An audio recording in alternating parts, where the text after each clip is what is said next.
El tema que vamos a considerar es los primeros hijos de Adán y Eva. Y para eso vamos a leer en Génesis capítulo 4 los primeros dos versículos que dicen: Conoció Adán a su mujer Eva, la cual concibió y dio a luz a Caín, y dijo: por voluntad de Jehová he adquirido varón. Después dio a luz a su hermano Abel. Y Abel fue pastor de ovejas, y Caín fue labrador de la tierra. Amén. Como lo mencionamos al principio, seguimos estudiando el libro de Génesis. Y hoy hemos llegado al capítulo número 4, donde comienza ya a narrarnos la vida de los primeros hombres después de la caída, después de que Adán y Eva fueron expulsados del huerto del Edén. Y es así que llegamos a este capítulo maravilloso, el cual tiene bastantes enseñanzas de las cuales podemos aprender y que Dios quiere que aprendamos en esta noche.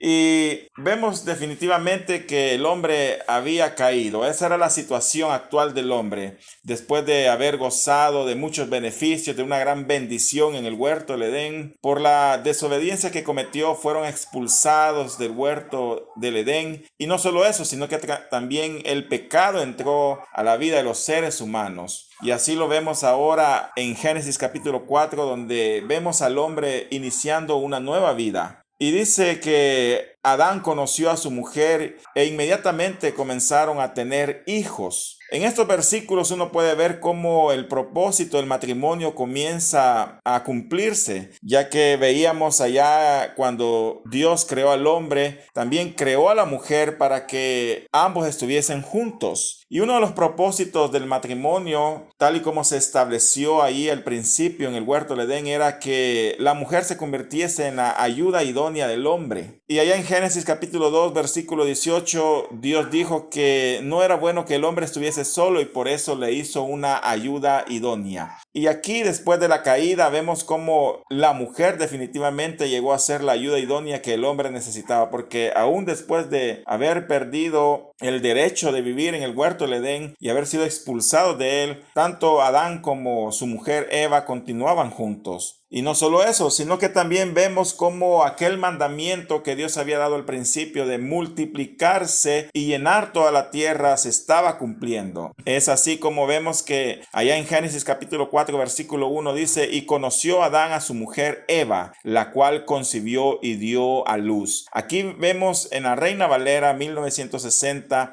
esta palabra que dice: conoció Adán a su mujer Eva. Y esta palabra conocer se refiere a que tuvieron relaciones sexuales, y fruto de estas relaciones sexuales es que la mujer dio a luz a sus hijos. Así que de alguna manera vemos cómo el propósito principal del matrimonio se cumple en estos versículos, porque Eva se convirtió en la ayuda idónea del hombre, tuvieron relaciones sexuales y como consecuencia dieron a luz a los hijos, cumpliendo así el mandamiento de multiplicarse sobre la tierra. Ahora, el primer hijo que Eva tuvo se llamó Caín. Aquí dice que y dio a luz a Caín. Caín es una palabra que se traduce del hebreo Caín. Ahora, el significado de la palabra Caín, de acuerdo a la palabra hebrea que se utiliza, hace referencia o sugiere la idea de posesión, porque el traducir estas palabras de los nombres originales de estos personajes a veces no es tan fácil, ya que no tiene una traducción literal. Sin embargo, en ocasiones se sugiere que algunas de estas palabras suenan a vocablos en hebreo o incluso en árabe, y en el sentido de que suenan como alguna palabra hebrea o árabe, es así que se decide darle un significado al nombre. Y en este sentido, la palabra Caín, de donde se traduce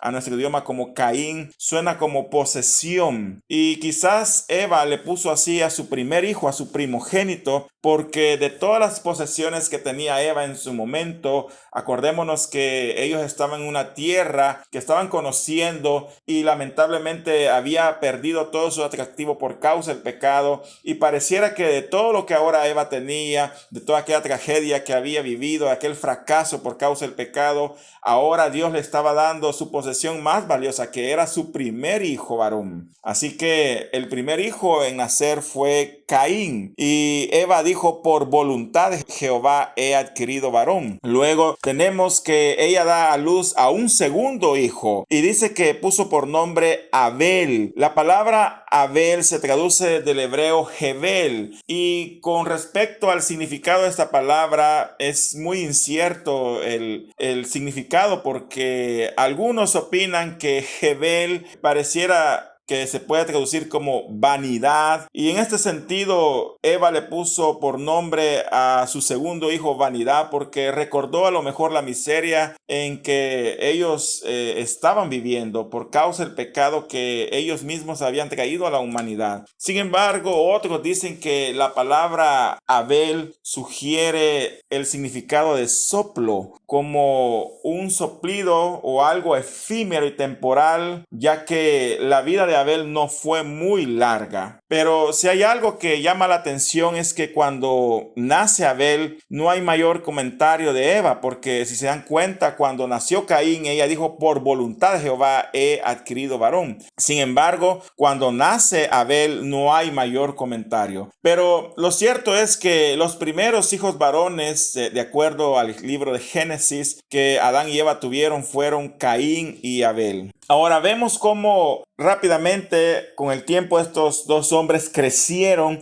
y vemos el oficio al cual ellos se dedicaron. Y aquí vemos los primeros oficios que aparecieron en esta tierra, que fue el dedicarse a la agricultura y a la ganadería, porque por un lado Abel dice que fue pastor de ovejas, mientras que Caín fue labrador de la tierra. Abel se dedicaba a cuidar las ovejas, a criarlas. Lo más probable es porque de ahí obtenían la lana con la cual hacían sus ropas, y ese era el único objetivo de criar ovejas. Recordemos que para esta época el hombre todavía no comía carne, así que no podemos decir que Abel se dedicó a la crianza de las ovejas con el fin también de poder comer la carne de ellas, porque en este momento la vida que el hombre tiene en esta tierra y la alimentación, mejor dicho, es totalmente vegetariana. El oficio de pastor o de ganadero, digámoslo así, ha sido un oficio muy antiguo, y podemos ver cómo a lo largo de toda la Biblia los primeros patriarcas se dedicaron a esto. Ahora, luego tenemos a Caín, y dice que Caín fue labrador de la tierra. Por un lado, mientras que Abel se dedicaba a pastorear ovejas, Caín lo que hacía era trabajar en la tierra cultivando para poder producir el fruto del cual ellos comían. Así que aquí vemos los primeros oficios o los oficios de los primeros hombres en esta tierra.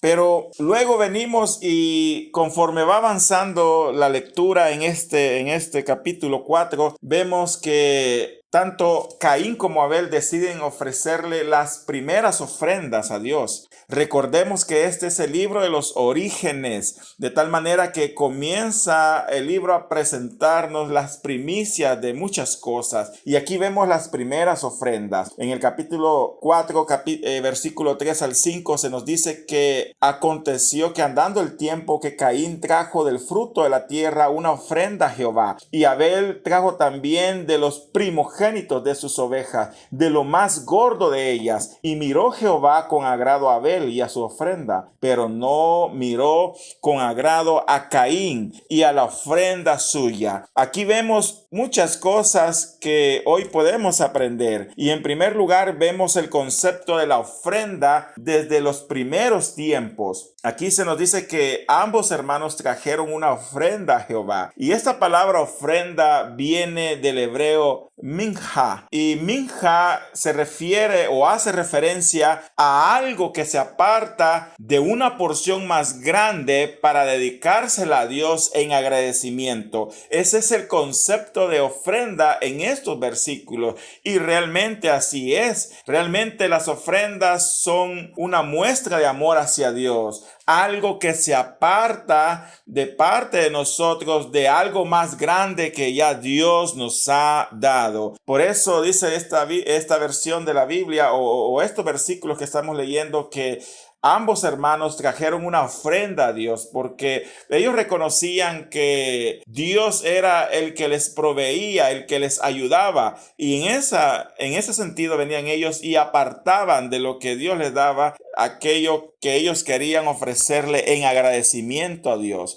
Ahora, aquí vemos en estos versículos la diferencia entre ambas ofrendas, la diferencia entre la ofrenda de Caín y la diferencia entre la ofrenda de Abel, porque por un lado dice que Caín trajo del fruto de la tierra, pero si nos damos cuenta más adelante, vemos el énfasis que este libro de Génesis hace en cuanto a la forma de cómo Abel ofreció su ofrenda, porque dice, y Abel trajo también, oiga bien, de los primogénitos de sus ovejas, de lo más gordo de ellas. Definitivamente aquí hay una enorme diferencia entre lo que Caín decidió ofrecerle a Dios, simple y sencillamente trajo del fruto de la tierra, mientras que Abel hace una diferencia enorme al decir que no solo trajo de sus ovejas, no solo trajo de lo que él tenía, sino que trajo de los primogénitos, es decir, de las primeras crías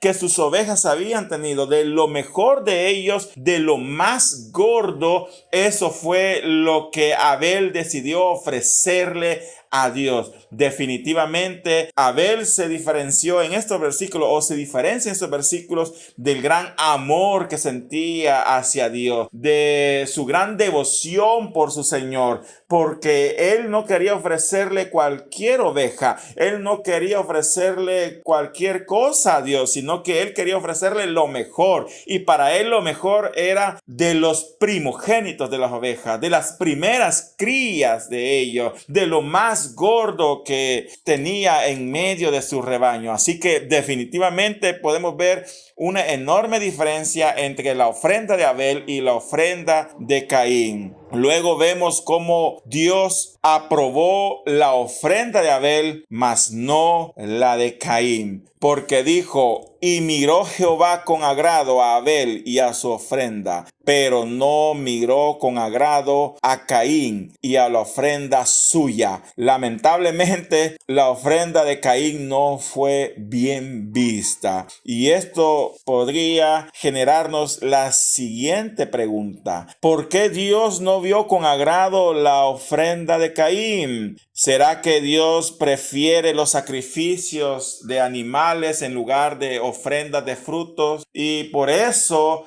Dios decidió rechazar la ofrenda de Caín, porque él le ofrecía frutos y no un sacrificio de algún animal, mientras que Abel sí lo hacía. Bueno, definitivamente la Biblia dice allá en Hebreos capítulo 9, versículo 22, que casi todo es purificado según la ley, con sangre, y sin derramamiento de sangre no se hace remisión. Si nos damos cuenta, aquí el autor de esta carta dice que definitivamente sin derramamiento de sangre no hay remisión de los pecados. Y algunos opinan que las razones por las cuales Dios no vio con agrado la ofrenda de Caín, uno es, en primer lugar, por la intención del corazón, o por la entrega con la cual ambos hermanos lo hicieron, porque ya vimos que definitivamente Abel amaba tanto a Dios y estaba tan agradecido con él que decidió darle lo mejor, mientras que el pasaje sugiere que a lo mejor Caín no lo hizo, sino que simple y sencillamente tomó algo de lo que le sobraba y se lo ofreció a Dios. Pero también hay otros que opinan que para esta época a lo mejor Dios ya había establecido la forma de cómo el hombre tenía que acercarse a él, y era a través de sacrificios de animales, ya que el sacrificio de un animal en el Antiguo Testamento era sombra de lo que habría de ser en el futuro, ya que Cristo, a través de su sacrificio perfecto, nos da acceso a la eternidad, nos da acceso a la salvación, nos permite estar en comunión con Dios, pero es por medio del sacrificio de Cristo. Él tuvo que morir en la cruz del Calvario, derramar su sangre para que ahora nosotros tuviésemos ese acceso al Padre. Y de alguna manera algunos teólogos opinan que ya para este momento Dios se lo había sugerido a Adán y Eva y a todas las generaciones que iban a venir después de ellos. De tal forma que allá en el huerto de Edén vemos cómo Dios tuvo que sacrificar unos animales para vestir al hombre y a la mujer que estaban desnudos. Ellos se habían hecho delantales con hojas, pero esto no los cubrían perfectamente. Y Dios tuvo que hacer el sacrificio de un animal para vestir al hombre y a la mujer con estas pieles. Y ese sacrificio también es un símbolo de Cristo. Y de ahí comienza la idea que algunos tienen de que Dios ya había establecido desde este momento que la forma en la cual el hombre tenía que acercarse a él era ofreciendo sacrificios de animales, lo cual Abel obedeció perfectamente y él decidió acercarse a Dios de esta manera, mientras que Caín no lo hizo, y Caín decidió acercarse a su manera y él decidió ofrecerle los frutos. Pero obvio, la ofrenda de Caín no fue tan agradable delante de Dios. Así que definitivamente aquí podemos ver que a Dios no le agradó la ofrenda de Caín y fue rechazada la ofrenda de Caín. Sin embargo, la ofrenda de Abel fue aprobada delante de Dios. Así que, si esto es cierto, surge otra pregunta. Y la pregunta sería, ¿acaso Caín decidió ir por sus propios medios o por su propio camino a adorar a Dios? ¿Será que Caín había establecido su propio camino para acercarse a Dios y adorarlo y servirle? Pues la verdad es que esta pregunta también nos hace ver una realidad bíblica, y es que para acercarse a Dios, definitivamente Dios desde el principio de los tiempos ha establecido la manera correcta, el camino correcto para acercarnos a Él, porque no es cuestión de que cada quien media vez sea sincero en la forma como lo hace, lo puede hacer tal y como a él le parezca mejor. Alguien podría pensar eso, alguien podría decir, mire, media vez usted sea sincero, usted acérquese a Dios tal y como usted considere conveniente, porque Dios es amor y Dios le va a aceptar tal y como usted desea acercarse a Él, pero eso es una mentira. De ahí que otros dicen que todos los caminos conducen a Roma, y es cierto, en la antigüedad todos los caminos conducían a Roma, pero de ahí se agarran para establecer de que todas las religiones conducen a Dios y que todas las religiones son buenas. Media vez usted las practique con sinceridad, usted puede acercarse a Dios, usted puede acercarse a la divinidad, pero eso no es así. Y la verdad es que de aquí que se ha dicho que hay que evitar ir por el camino de Caín, porque el camino de Caín es adorar a Dios a nuestra manera y no a la manera de cómo la Biblia lo enseña. Allá en Judas versículo 11 dice, ay de ellos, porque han seguido el camino de Caín y se lanzaron por lucro en el error de Balaam y perecieron en la contradicción de Coré. Aquí el autor de esta carta está hablando acerca del destino de los apóstatas, de los falsos maestros, y él dice que entre las características que los definen a ellos, estas son personas que han seguido el camino de Caín, el error de Balaam y la contradicción de Coré. Aquí aparecen tres personajes del Antiguo Testamento contradictorios y que de alguna manera definen mucho el carácter de los actuales apóstatas o de los falsos maestros. Y entre esos están aquellos que siguen el camino de Caín. El camino de Caín, de acuerdo a algunos teólogos, es este precisamente el cual estamos hablando. Es el camino de buscar a Dios o adorar a Dios de acuerdo a nuestra manera en la cual pensamos, de acuerdo a nuestro método o de acuerdo a nuestra forma, y no considerar lo que la Biblia enseña, porque definitivamente la Biblia enseña la forma correcta de acercarnos a Dios, porque no hay que confundirnos. No debemos creer que uno es libre de adorar a Dios como a uno le place o libre de vivir como a nosotros nos parezca mejor. Es cierto, vivimos en el periodo de la gracia, por gracia somos salvos, hemos sido liberados del pecado, hemos sido llamados a libertad, mas no a libertinaje. Pero también hay que tener en cuenta que Dios definitivamente establece el método correcto a través del cual podemos acercarnos a Él. Y hay que tener cuidado de no seguir el camino de Caín, que como ya les dije es buscar a Dios o querer adorar a Dios a nuestra propia forma al método que nosotros estimemos más conveniente, y no es así. Así que Judas habla de eso, habla del camino de Caín, habla del error de Balaam, que prácticamente consiste en servirle a Dios por amor al dinero, y habla también de la contradicción de Coré, que se refiere a ese espíritu de rebeldía que a veces aparece en algunas iglesias o en medio de los grupos cristianos, donde alguien decide rebelarse en contra de la persona que Dios ha puesto a la cabeza de ese grupo como líder principal, porque ellos piensan que pueden liderar las cosas mejor de cómo lo está haciendo su líder actual. Así que estas son las características que distinguen a los apóstatas de los últimos tiempos, de acuerdo a Judas 11. Y lo que queremos rescatar de esto es el camino de Caín y el hecho de que Dios ha establecido la manera correcta de acercarnos a Él. Y créanme que así ha sido desde el principio. Esto no es nuevo. Incluso en el Antiguo Testamento, si revisamos la Biblia, nos vamos a dar cuenta que Dios desde el principio establecía la forma de cómo Israel se tenía que acercar a Él. Por ejemplo, allá en Levítico capítulo 17, versículos 1 al 4 dice: habló Jehová a Moisés diciendo: habla a Aarón y a sus hijos y a todos los hijos de Israel, y diles: esto es lo que ha mandado Jehová: cualquier varón de la casa de Israel que degollare buey o cordero o cabra en el campamento o fuera de él, y oiga bien, y no lo trajere a la puerta del tabernáculo de reunión para ofrecer ofrenda a Jehová delante del tabernáculo de Jehová, será culpable de sangre el tal varón. Sangre derramó, será cortado el tal varón de entre su pueblo.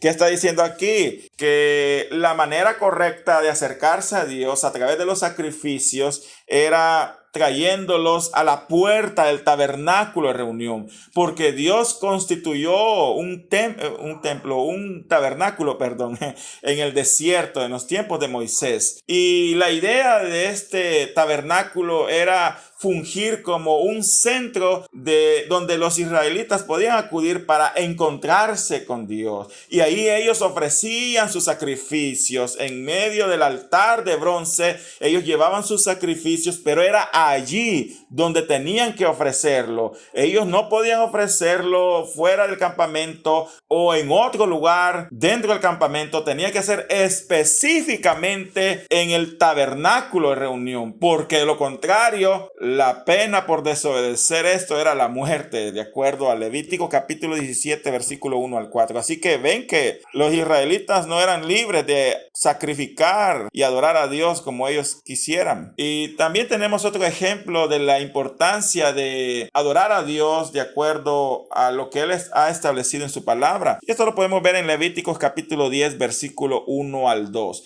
Aquí nos habla acerca de los dos hijos de Aarón que murieron por ofrecer fuego extraño a Dios. Dice la Biblia en Levítico 10, versículo 1 al 2. Nadab y Abiú, hijos de Aarón, tomaron cada uno su incensario y pusieron en ellos fuego, sobre el cual pusieron incienso, y ofrecieron delante de Jehová fuego extraño, que él nunca les mandó. Y salió fuego delante de Jehová y los quemó, y murieron delante de Jehová. Aquí no vamos a entrar en detalle a qué se refiere con fuego extraño. Lo que sí podemos decir es que ya Dios les había establecido a través de las leyes levíticas la forma de cómo los sacerdotes tenían que consagrarse a Dios, prepararse, la forma de cómo tenían que preparar el incienso y el método que ellos tenían que seguir para acercarse delante de Dios. Así está establecido en la ley levítica. Lo que sugiere es que ellos lo hicieron mal, lo hicieron de la forma equivocada, y tan terrible y ofensivo fue para Dios que decidió matarlos, porque murieron por fuego, porque ellos habían ofrecido fuego extraño delante de Jehová. Así que aquí vemos la importancia una vez más de acercarnos correctamente a Dios, de cómo Dios se agrada de que nos acerquemos a Él, pero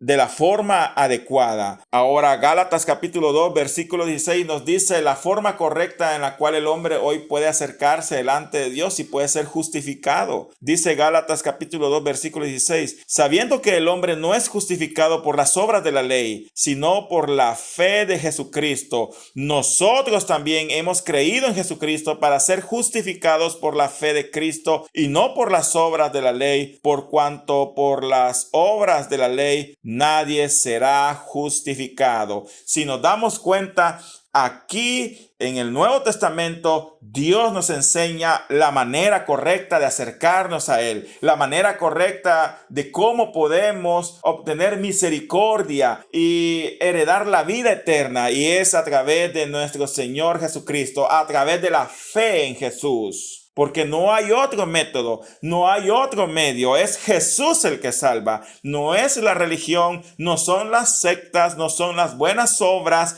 Y si queremos agradar a Dios, tenemos que comprender este principio básico que está a lo largo de toda la Biblia. Desde el principio, Dios ha establecido por medio de su palabra la manera correcta en la cual el hombre y la mujer se tienen que acercar a Dios. Como Él espera que le adoremos, nos acerquemos delante de su presencia para poder recibir ese favor divino, y ahora no solo su favor divino, sino que esa salvación bendita que es heredada por medio de la fe en Cristo Jesús. Así que lo que podemos aprender de esto es que debemos acercarnos a Dios por medio de Jesús, y no hay otro medio en el cual hacerlo. Al final, Dios rechazó la ofrenda de Caín, pero esto desagradó en gran manera a Caín. Y por eso dice las escrituras en la parte final de Génesis 4:5, dice, hablando acerca de Caín, y se ensañó Caín en gran manera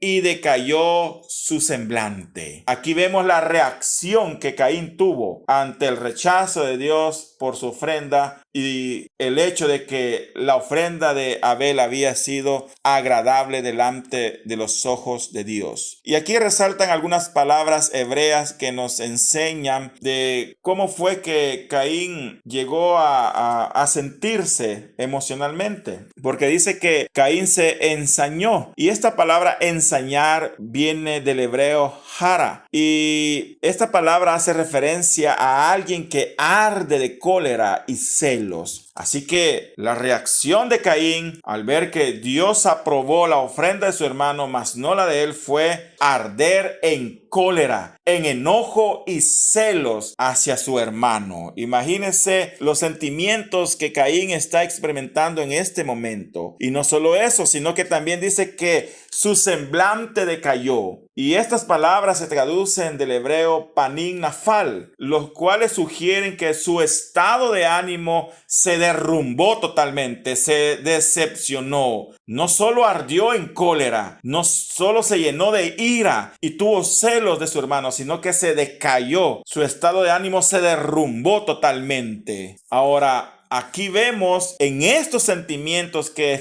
está experimentando Caín el espíritu homicida, porque Caín experimentó un espíritu homicida, deseos de matar a su hermano. Por eso allá en Primera de Juan capítulo 3 versículo 11 al 12 el apóstol Juan dice, porque este es el mensaje que habéis oído desde el principio, que nos amemos unos a otros, no como Caín, que era del maligno y mató a su hermano. ¿Y por qué causa le mató? Porque sus obras eran malas y la de su hermano eran justas. Aquí vemos que a Caín se le conoce como un homicida. Y de eso está hablando Juan en su primera carta. Él exhorta a los creyentes a amarnos los unos a los otros y no ser como Caín, porque lamentablemente Caín era del maligno, es decir, era del diablo. Imagínense. ¿Qué significa eso? Que personas que deciden guardar en su corazón por mucho tiempo ira, enojo, celos hacia sus semejantes, están siendo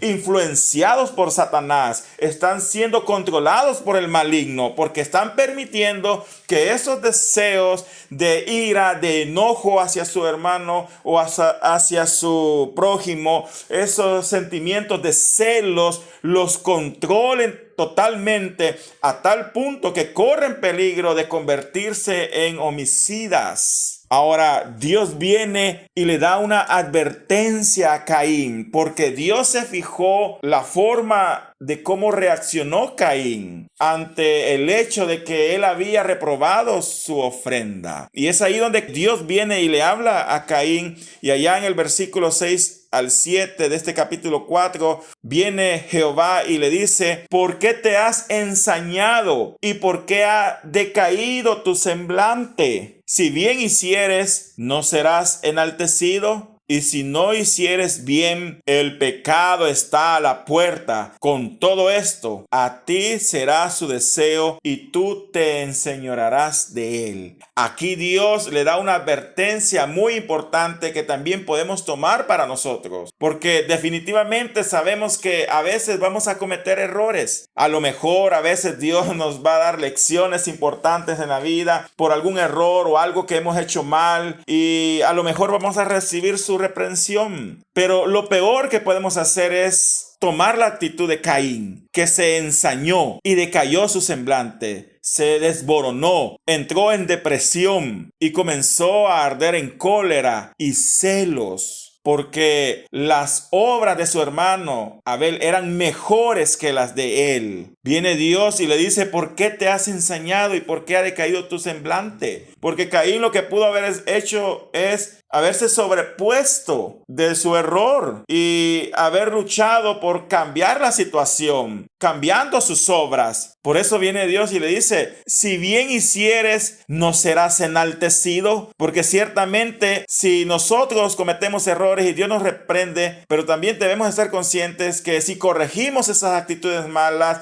y somos obedientes a su palabra, también Dios nos recompensará, porque la fidelidad y la justicia tiene su recompensa. Lamentablemente, Caín no obedeció y por eso Dios le dijo: el pecado está a la puerta. Con todo eso, a ti será su deseo y tú te enseñorearás de él. Es decir, el pecado está asediándonos. El pecado está a la puerta de nuestra casa, está insinuándonos constantemente o seduciéndonos constantemente para que nosotros caigamos en su trampa. Y si permitimos que el pecado entre a nuestra vida y somos seducidos por el mal, al final terminaremos siendo esclavos de él. Pero si nos sobreponemos y con la ayuda del Espíritu Santo lo vencemos, nosotros seremos capaces de no someternos a su señorío, sino que al señorío de Cristo Jesús. Pero si no obedecemos la palabra de Dios, al final el pecado terminará apoderándose de nosotros y nosotros terminaremos siendo esclavos de él. Ahora, el problema con esto es que Caín experimentó sentimientos que los homicidas experimentan, y son la ira y los celos. Y de esto habló Jesucristo allá en su famoso Sermón del Monte. Allá en Mateo capítulo 5, versículo 21 al 26, Jesús mostrando que hay pecados que son tan terribles como los pecados que generalmente nosotros consideramos terribles delante de Dios,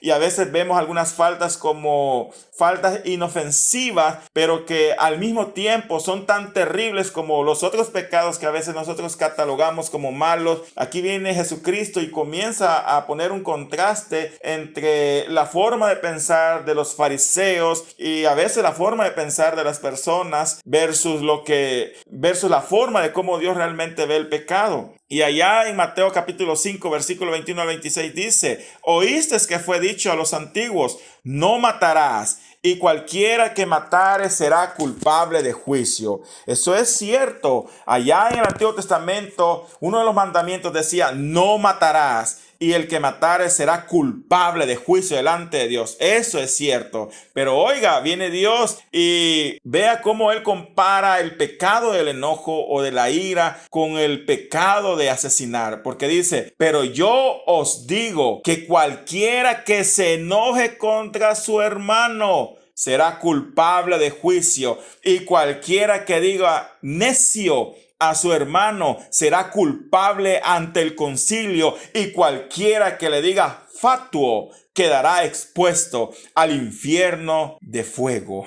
Aquí Jesús compara o no compara, sino que pone al mismo nivel de gravedad del pecado de homicidio el pecado de la ira. Y para eso Jesús utiliza una figura literaria que era muy usada por los judíos, que es el paralelismo. Porque si se dan cuenta, aquí hay una especie de paralelismo climático. El paralelismo es una especie de figura literaria que caracteriza al poema hebreo, a los poemas hebreos. Y aquí Jesús utiliza uno de ellos. Hay muchos ejemplos de paralelismo, por ejemplo, los salmos abundan de ejemplos de paralelismo. Y el paralelismo es una especie de, lo voy a decir así, repetición o frases que de alguna manera se repiten con diferentes palabras. Y algunas veces uno podría preguntarse por qué a veces en algunos pasajes de la Biblia pareciera que es redundante la forma de cómo en este caso el salmista está hablando, pero no es que sean redundantes o estén redundando, sino que están usando paralelismos. Y hay varios tipos de paralelismo. Uno de esos es el paralelismo climático o escalonado, le llaman otros. Y este expresa de manera repetida el mismo pensamiento con palabras casi similares hasta llevar a su clímax el significado de la oración. Y aquí está el ejemplo de eso. Miren lo que dice, porque dice, pero yo os digo, y oiga bien, cualquiera que se enoje contra su hermano será culpable de juicio. Creo que ha quedado claro.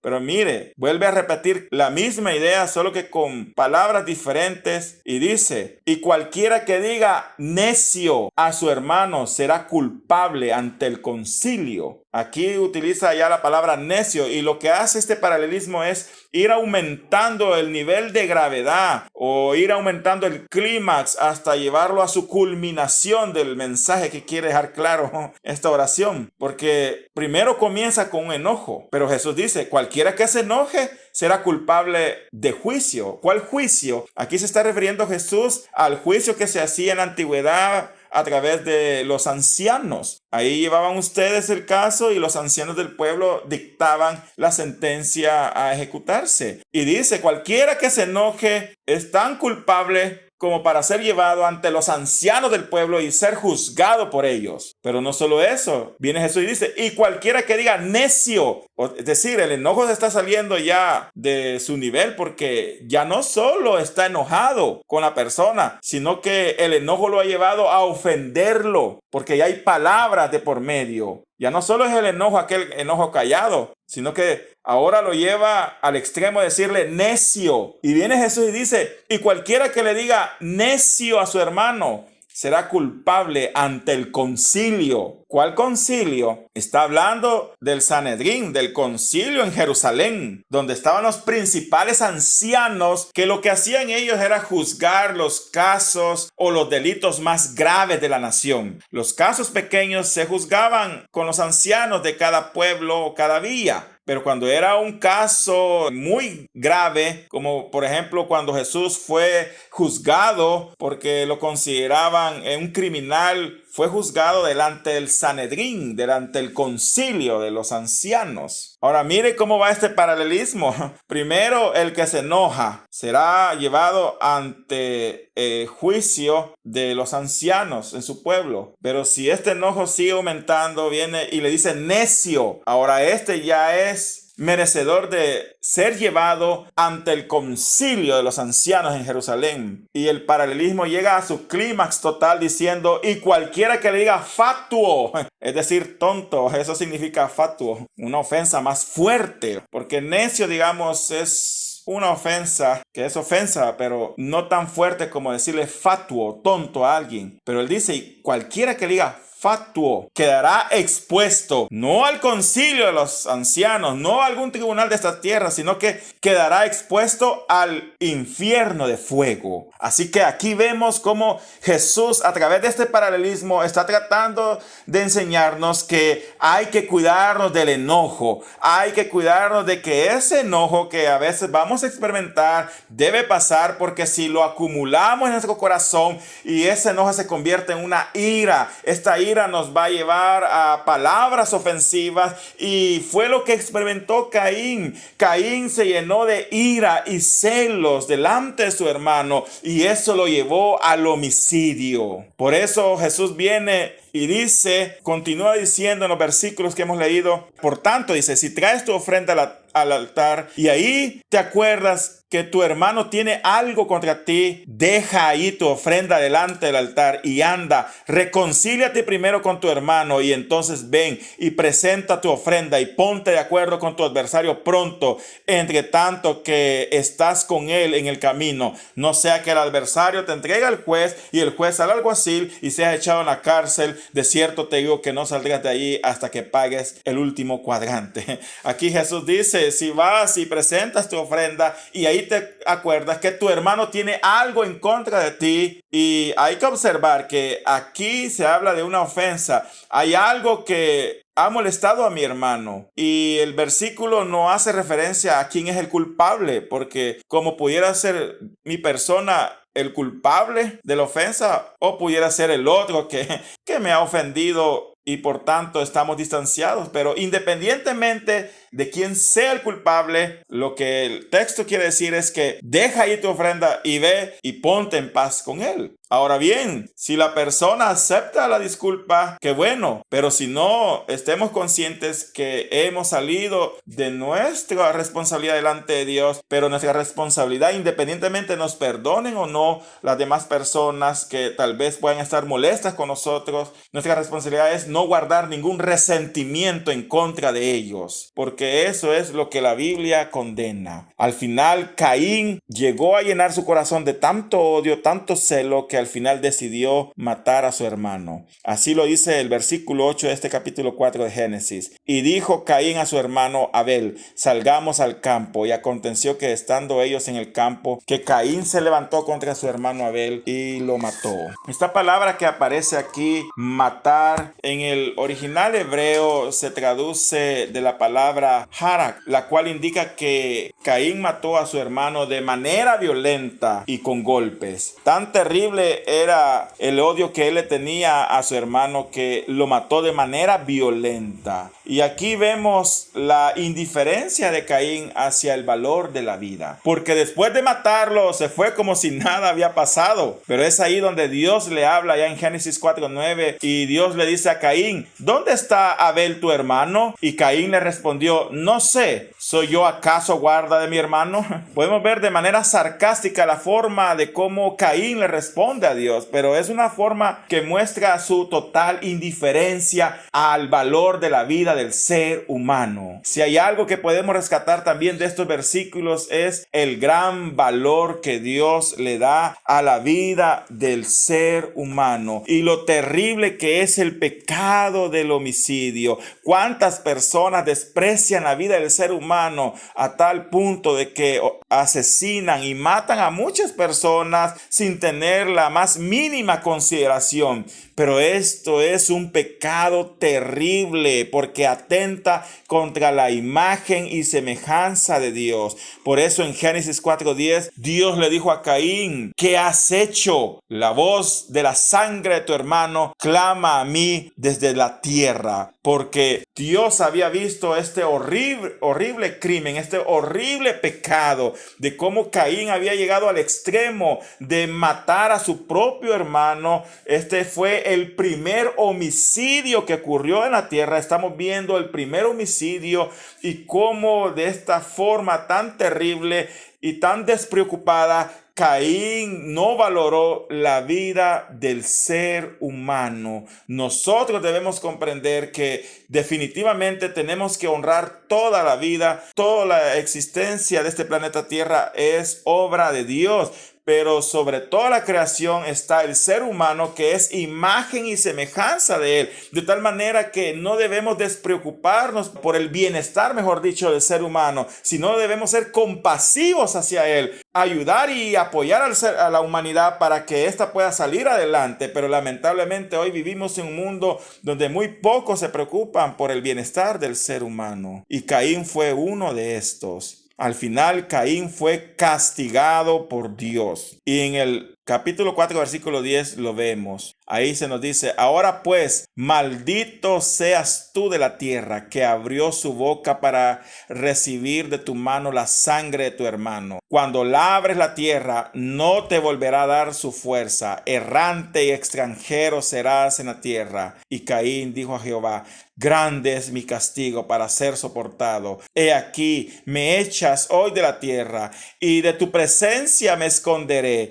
y seré errante y extranjero en la tierra, y sucederá que cualquiera que me hallare me matará. Y le respondió Jehová: ciertamente cualquiera que matare a Caín 7 veces será castigado. Entonces Jehová puso señal en Caín para que no lo matase cualquiera que lo hallara. Aquí vemos cómo Dios castigó a Caín. Dios maldijo a Caín. Hasta este momento Dios no había maldecido a ningún ser humano. Solo la tierra había sido maldita por causa del pecado del hombre, en el sentido de que no volvió a producirle su fruto en la misma medida como lo hacía antes. Y ahora vemos cómo Dios está maldiciendo a un hombre que es Caín. Y con esta maldición lo que Dios hacía era dar a conocer su juicio y la inconformidad que Dios tenía hacia la obra malvada que en este caso Caín había hecho. Por eso le dijo: maldito seas tú de la tierra, porque esta tierra había abrido la boca para recibir la sangre de su propio hermano. Y como consecuencia, a partir de este momento, la tierra que él labraba nunca más le volvería a dar fruto, nunca más iba a poder ubicarse en una tierra para cultivarla y que ésta le diese el fruto que antes le solía dar. Al contrario, Dios lo condena a ser extranjero, a ser errante en la tierra. Y Caín reconoció que su castigo era grande, difícil de soportar, a tal punto que le dice que se iba a tratar de esconder de su presencia. Imagínense qué terrible es llevar una vida donde buscamos escondernos de la presencia de Dios. Así que fue extranjero y errante, y Caín temía por su vida. Y por eso le dice a Dios: he aquí que cualquiera que me hallare, siendo yo extranjero, siendo yo errante en la tierra, me matará. Pero Dios le dice: no, no te matarán, porque aquel que te matares será castigado 7 veces. Y entonces viene Dios y le pone una señal a Caín para que cualquiera que lo viese no lo matase. ¿Qué señal es? Pues no lo sabemos. Algunos hablan de la señal en la frente. No sé si ustedes han escuchado que dicen a veces que Dios puso una señal en su frente, pero si leemos aquí, la Biblia no dice que fue en la frente que Dios le puso la señal. De hecho, no dice en qué parte del cuerpo. Pero lo que sí sabemos es que Dios le puso una señal a Caín para que cualquiera que lo viese no lo matase. Al final, este fue el destino que tuvo Caín. En primer lugar, fue condenado a vivir errante. Salió pues Caín de delante de Jehová y habitó en tierra de Nod, al oriente del Edén. Vamos a ver que esta palabra Nod significa vivir como errante en una tierra extranjera. Al final, Caín fue condenado a vivir errante, y posteriormente Caín se unió a una mujer y engendró una descendencia perversa. Porque dice Génesis 4:17: y conoció Caín a su mujer, la cual concibió y dio a luz a Enoc, y edificó una ciudad y llamó el nombre de la ciudad el nombre de su hijo Enoc. Vamos a ver en la próxima oportunidad la descendencia de Caín, pero nos vamos a dar cuenta que la descendencia de Caín fue perversa en gran manera. Ahora, algunos se han preguntado de dónde Caín sacó a su mujer o cuál fue la mujer de Caín. Bueno, la respuesta a eso es obvio. Tuvo que haber sido una hija de Adán y Eva. Recordemos que los primeros varones, de acuerdo a Génesis, en nacer fueron Caín y Abel, y luego, después de eso, es obvio que Adán y Eva siguieron teniendo más hijos e hijas. De hecho, más adelante, conforme vayamos avanzando en este estudio, se van a dar cuenta que hay un versículo en Génesis que dice que Adán tuvieron hijos e hijas. O sea, Caín y Abel no fueron los únicos varones, ni tampoco Set, que es el otro hijo que van a tener a continuación, sino que hubieron más hijos e hijas. Y posiblemente probablemente lo más seguro es que después de que Caín y Abel nacieron, Adán y Eva tuvieron hijas y estas hijas crecieron, así como crecieron Caín y Abel, y definitivamente una de las,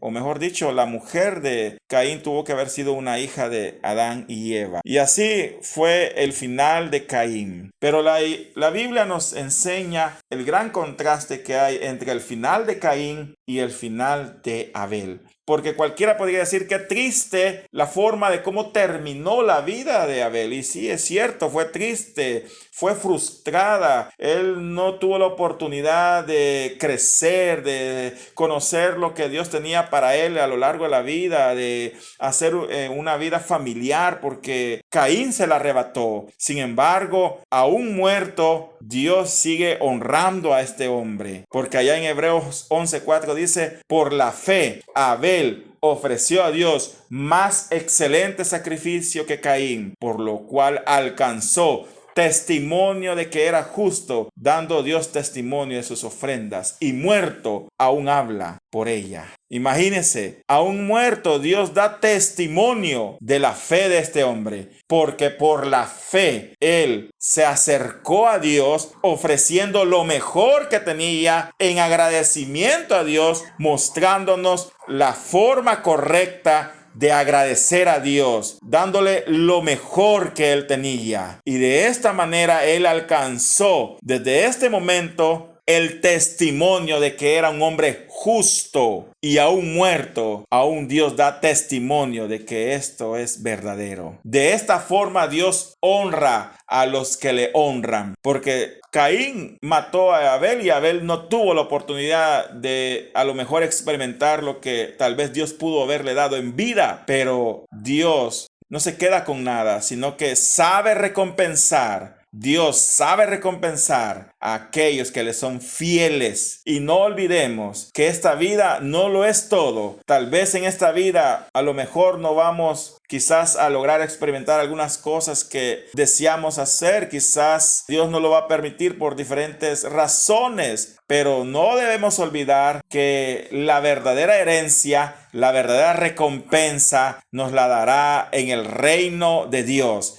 Porque mayor recompensa de la que podemos recibir en esta tierra, mayores tesoros de los terrenales son los que Dios tiene preparado para cada uno de nosotros. Así que confiemos en Dios. Lo que podemos aprender de esta historia bíblica es: ofrezcámosle lo mejor a Dios. Vivamos para Él, para que a través de nuestro testimonio nuestra fe sea confirmada y Dios se glorifique en cada uno de nosotros. Huyamos de la ira, de los celos que forman parte de ese espíritu homicida. Entendamos que tan grave como es el cometer homicidio es el guardar rencores y odio hacia nuestros prójimos. Vivamos para Dios, vivamos para Él, porque Dios es grande en misericordia y Él desea que vivamos de acuerdo a sus principios bíblicos, los cuales están plasmados a lo largo de toda su palabra. Así que oremos en esta noche y démosle gracias a Dios. Padre que estás en los cielos, gracias te damos, Señor, por tu palabra, por este tiempo de estudio que nos has concebido.